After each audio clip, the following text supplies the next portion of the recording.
Jerônimo foi uma das mentes mais brilhantes e temperamentais da Igreja Antiga, um homem que viveu entre o rigor do deserto e a sofisticação intelectual das grandes cidades.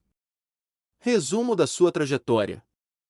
Formação e crise. Nascido na Dalmácia, atual Croácia, foi para Roma estudar retórica e gramática. Era apaixonado pelos clássicos latinos como Cícero, mas, após um sonho famoso onde foi acusado por Deus de ser ciceroniano e não cristão, decidiu dedicar seu intelecto exclusivamente às escrituras.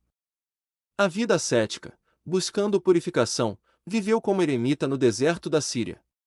Foi lá que começou a aprender hebraico, para dominar a língua original do Antigo Testamento e domar seus pensamentos impuros através do estudo rigoroso. Secretário papal, em 382 d.C. Tornou-se secretário do Papa Damaso I em Roma.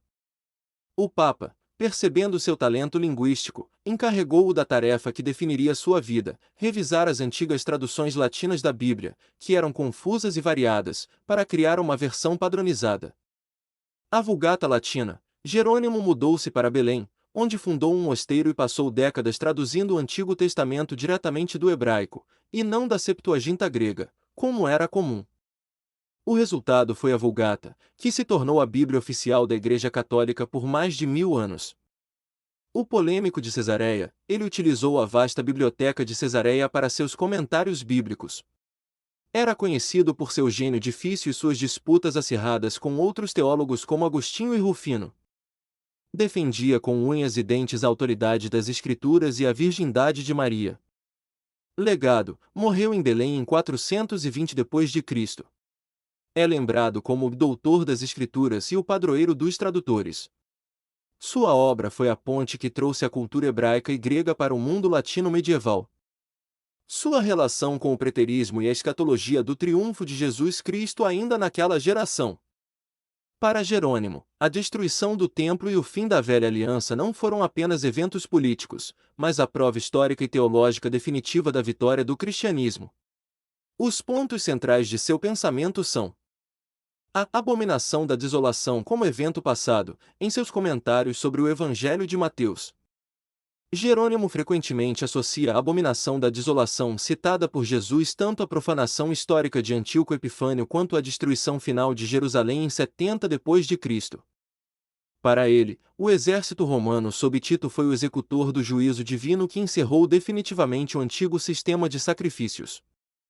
O véu rasgado e a casa deserta. Jerônimo interpreta o rasgar do véu do templo na crucificação como o momento em que a glória de Deus abandonou o santuário de pedra.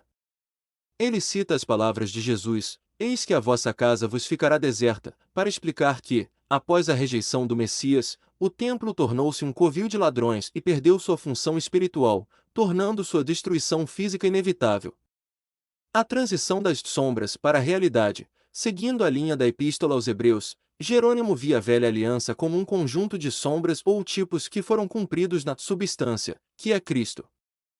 Com a vinda do Messias e o sacrifício perfeito, a necessidade de rituais e sacrifícios de animais cessou completamente, tornando o sistema antigo obsoleto. O templo como a igreja, em sua visão teológica, o verdadeiro templo de Deus não é mais o edifício de Herodes, mas a própria igreja e o corpo do crente.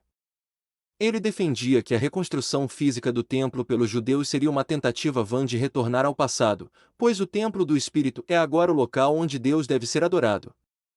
A substituição da herança. Para Jerônimo, a queda de Jerusalém serviu como uma testemunha para o mundo de que o favor divino havia passado de Israel para a Igreja.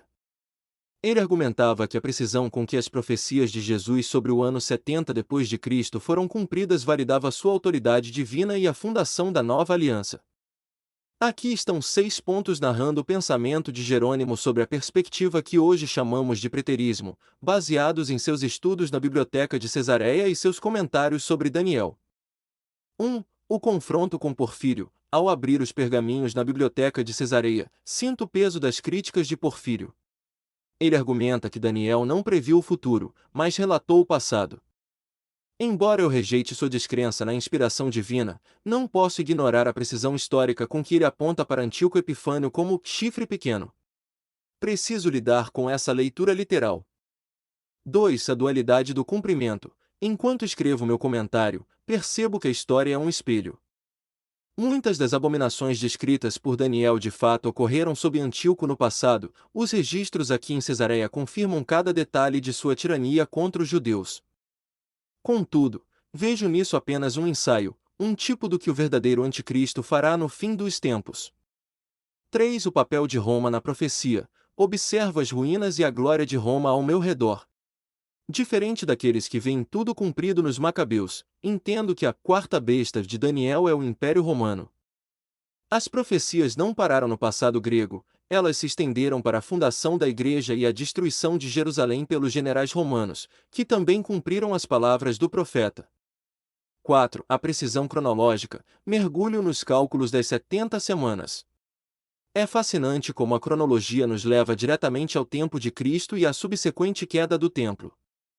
Aqueles que interpretam esses eventos como já realizados têm razão em sua precisão histórica, pois o Messias de fato veio e a cidade foi devastada, selando parte da visão.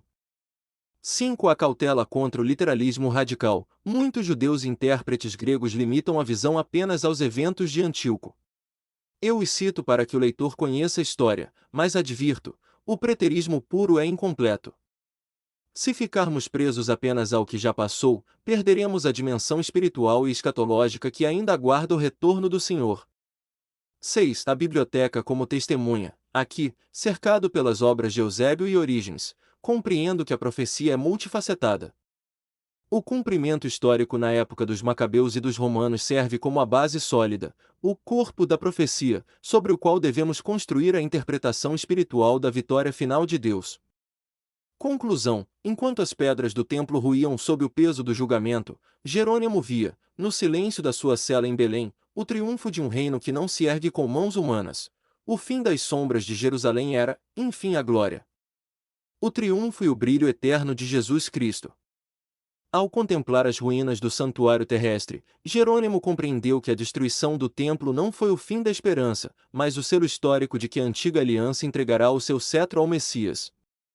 Provando que o triunfo de Jesus naquela geração não se deu pela força das armas, mas pela autoridade eterna da sua palavra que, ao derrubar o véu, fez do mundo inteiro seu santo dos santos.